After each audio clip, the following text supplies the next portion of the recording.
So how do you fix your life, guys, when it is completely fucked up? I consider myself somewhat of an expert on this topic, unfortunately, because at my lowest, I was 264 pounds. I was terminally obese at 34% body fat. I could hardly breathe to walk up the stairs. I had no muscle mass to speak of. I was $136,000 in debt from a recent divorce, both school loans, back taxes, car payments, like everything you can think of. And I had horrific depression and not to be too morbid, but regularly thinking about my own life. And this is about 4 years ago for me. Now, you wonder, like, how as a human being, first of all, do you get yourself into such a fucked up situation? And second of all, how in the world do you get yourself out of it? Well, I'll tell you, first of all, the first part of being in a situation like that and getting out of it is to admit that it's your fault, is to accept responsibility fully for it and own it completely. Placing 1% of the blame anywhere else will result in a total failure of being able to get out of the situation. It's not your boss's fault. It's not your ex's fault. It's not your parents' fault. It's not your friend's fault. It's not somebody who betrayed you's fault. It is only your own fucking fault. So if that is the case, then, and you've taken total ownership and you're like, okay, my life is fucked up because I made bad choices, because I was lazy, because I didn't go after my goals, because I didn't stand up for myself, because I didn't say no, because I didn't put my foot down, because I didn't work hard enough, because I scrolled on my phone or watched Netflix instead of doing the things that I needed to do to fix my life, then the person that's going to fix any of this for you, there's only one, and it's you. So the very first step is to completely own that you are responsible for the situation that you're in. And there's a power in that, guys. And the power that's in that is now you are the only one with the power to fix it. So if you have the power to fix it, that's day one, step one. Okay, first of all, you have to do a real assessment of where you're at. If you're full of shit with yourself, you'll not be able to fix this. Meaning if you're like, things are bad, but like, it's not that bad. Really look at it. Where's your money at? Do you have any savings? If you lose your job today, how long can you survive on what you've got in the bank? Do you have any investments for your future? Do you have the physique you want? Do you have the job you want? Do you have the relationship you want? Do you have the friends that you want? The social life that you want? Be real with yourself and take a real assessment of where you're at. Once you have done that and owned the fact that this is your responsibility and your fault, we're 2 steps in already. Now, the third step is critically important. It's really important that you do this now and not wait. You do it on your phone, but I suggest doing it on a piece of paper. The reason is writing on a piece of paper, first of all, it won't be awkward while you're trying to watch this video and do it on your phone. But second of all is there's a real power in having it there, sticking it in your dresser drawer, your bedside table, whatever, having it out and thinking about this is really, you need to write down what you want your life to be.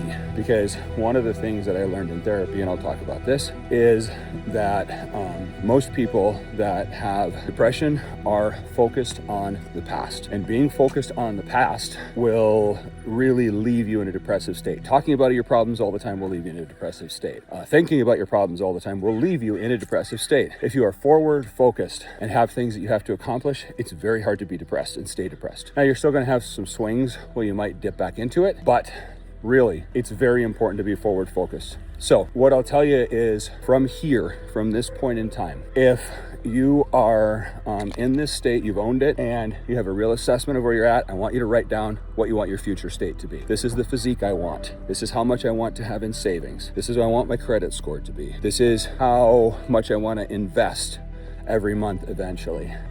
This is the job that I want. This is the type of person or relationship that I want. This is where I want to live. This is the kind of home I want.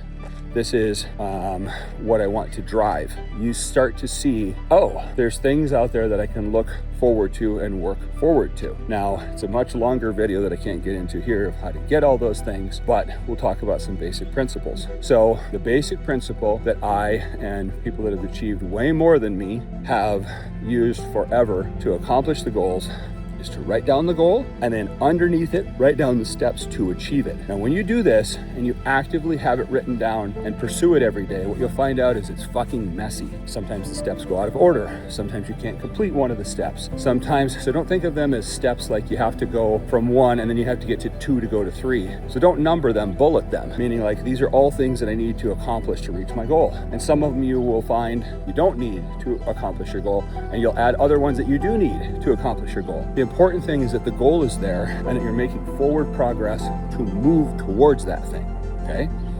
So that being said, if that is the case and you're like, all right, I need to start to do all these things to move forward to my goal, write the little things down too and write them into smaller bites. It's like the old question, okay, how do you eat the elephant? One bite at a time. So if, for instance, your goal is to lose 50 pounds, and you write that down, that's a daunting goal to achieve. Can you try to lose 1 pound a week? Yeah, okay.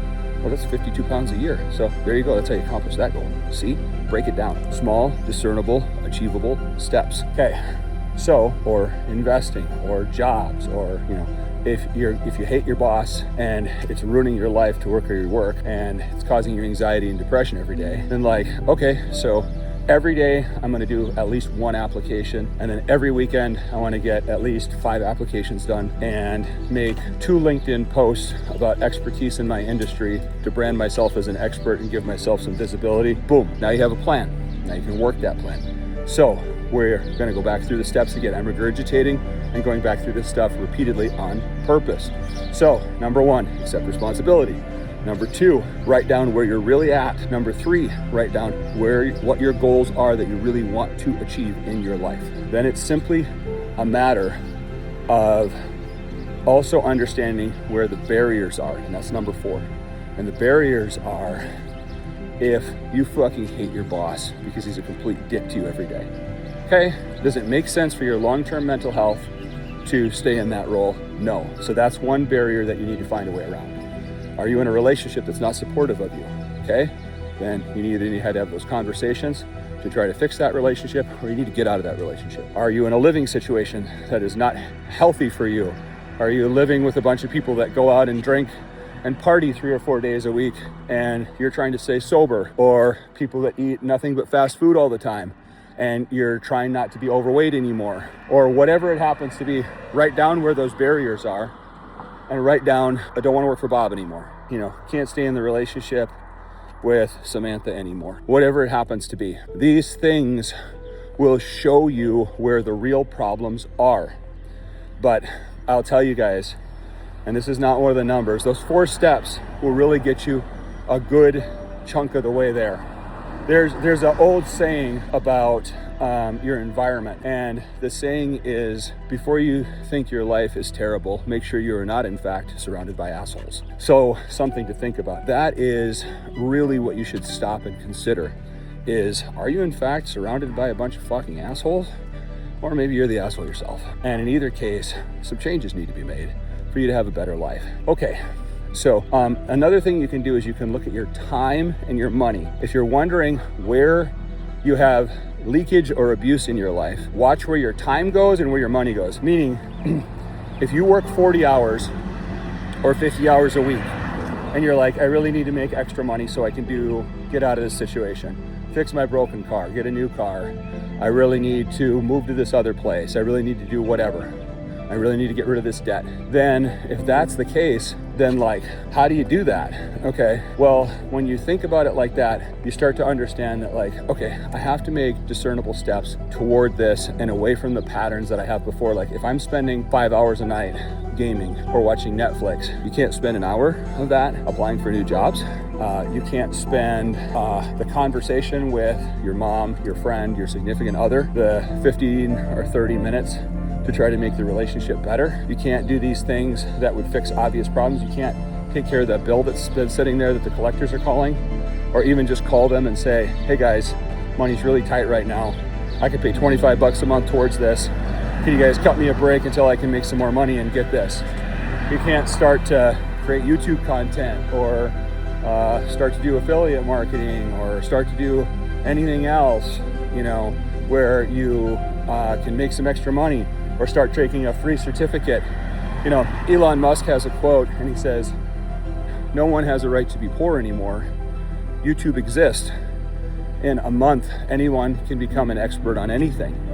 It's pretty true. It's unfortunate to say this in our society, but people can get into bad situations. That happens to all of us. Staying in a bad situation is your own fucking decision. It's your own fault if you stay there. Because there's a lot of ways out of this. Like, the internet exists.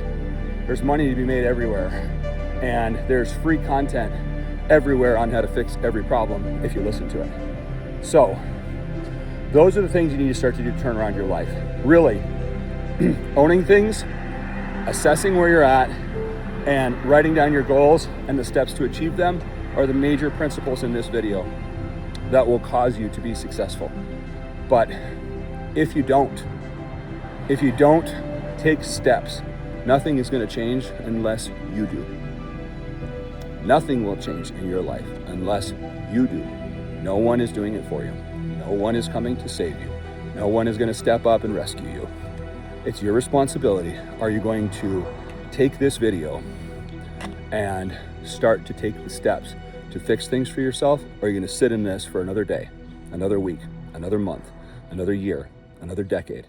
How long till you fucking do something to fix it for yourself? I'm here to help. Send me a message if you have any questions. Put comments down below in this video. And I wish you guys all the best. Turn your life around. It is your responsibility, but you are also the one that can fix this.